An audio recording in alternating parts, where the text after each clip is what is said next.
I was completely overwhelmed when I saw doctors, nurses, cleaners, porters. It makes me emotional now.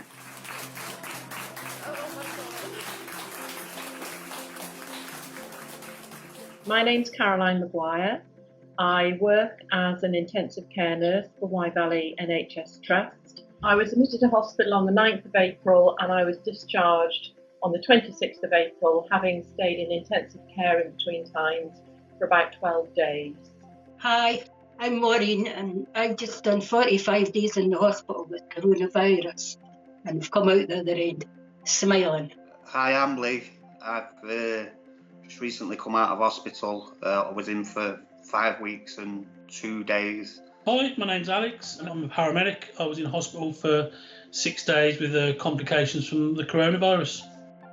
When I was admitted to hospital, I knew there wasn't something wasn't quite right. Obviously, doing the job I do anyway, I knew the shortness of breath and everything associated that wasn't good. But going into hospital, knowing there's a killer virus out there, thinking, here we go. It is really sort of it's scary. I mean, you leave your family and your friends at home. You've got no contact with anybody else.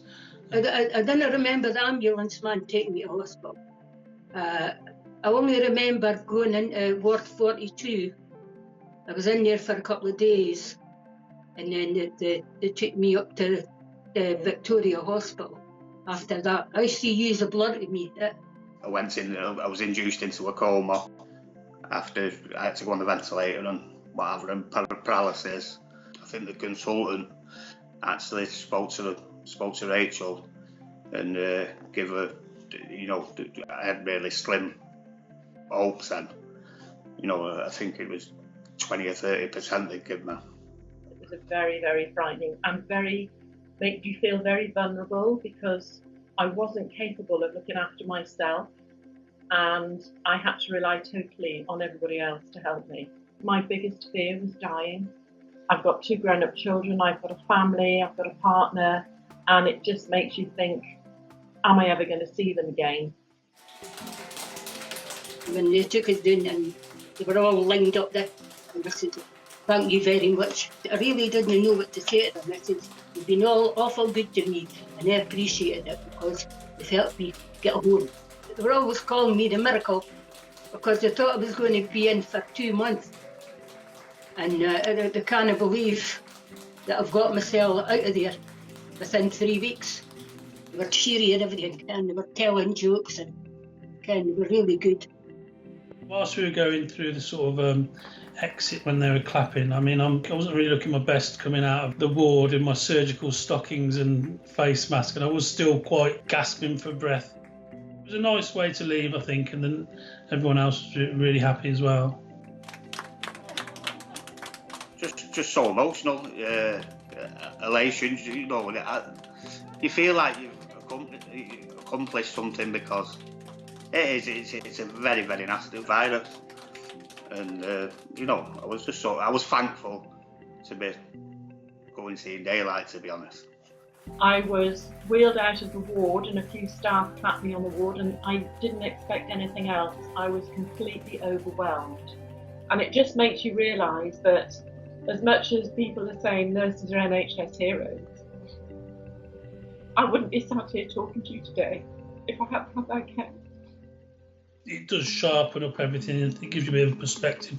I mean, you're only here once, and when you're sort of fighting this virus off, it's very real that there's a chance things might not work out, but I think you've got to sort of live life for the day. And I think I definitely came out of hospital wanting to do more or plan more, so we came out, we booked a holiday for next year, and I think you've just got to live a little bit. You can't take it with you, can you?